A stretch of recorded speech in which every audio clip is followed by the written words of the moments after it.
Timmy's Space Adventure. Timmy loved watching Astro Boy on TV. He wished he could be like him and fly in space with his rocket boots and arm cannons.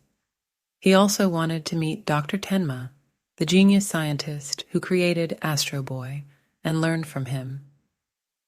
One day, Timmy got a chance to make his dream come true. He won a contest to visit the Metro City space station, where Dr. Tenma worked on his latest inventions. Timmy was so excited that he packed his suitcase with his Astro Boy comics, toys, and posters.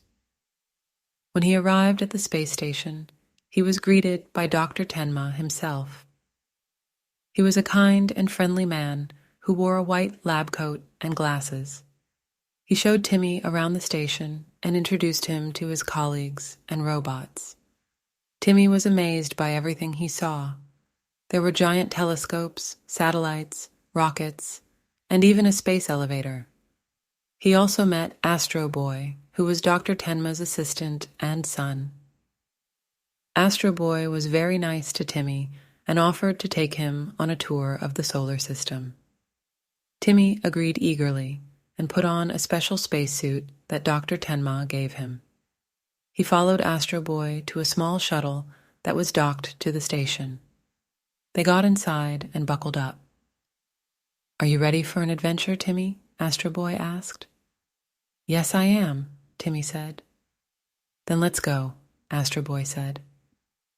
He pushed a button and the shuttle took off. They flew past the moon and headed towards Mars. Timmy looked out of the window and saw the red planet getting closer. He saw craters, mountains, valleys, and polar caps. He also saw a rover that was exploring the surface. "Wow, this is amazing," Timmy said.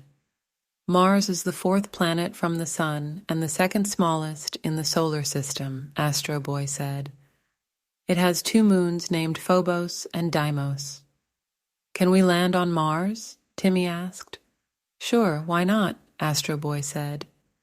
He steered the shuttle towards a flat area and landed gently. He opened the door and invited Timmy to step out.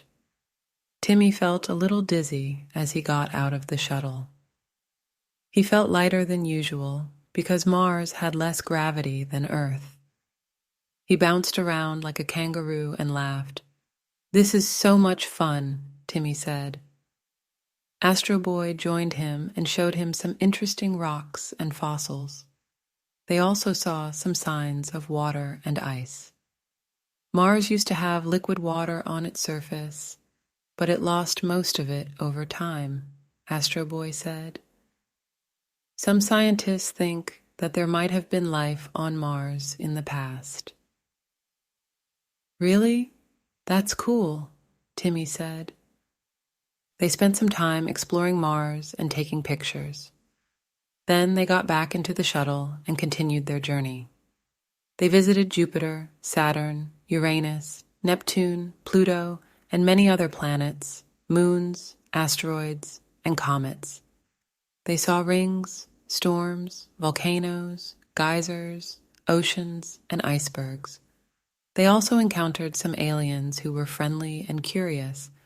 Timmy learned a lot about the solar system from Astro Boy. He also had a lot of fun flying with him and seeing new things. He felt like he was living in his favorite comic book. He thanked Astro Boy for taking him on such an amazing adventure. Astro Boy smiled and hugged him. "You're welcome, Timmy," Astro Boy said. "You're a great friend." They returned to the space station and met Dr. Tenma again. He asked them how their trip was and looked at their photos. "I'm glad you enjoyed yourselves," Dr. Tenma said. "You're very lucky to have seen so much of the solar system." "I know," Timmy said. "It was awesome." Dr. Tenma gave Timmy a souvenir, a model of the space station that he made himself. Timmy thanked him and gave him one of his Astro Boy posters. "I hope you'll come back someday," Dr. Tenma said. "I hope so too," Timmy said. He said goodbye to Dr. Tenma and Astro Boy and boarded a shuttle that took him back to Earth. He looked at his model and his poster and smiled. He had just had the best space adventure ever.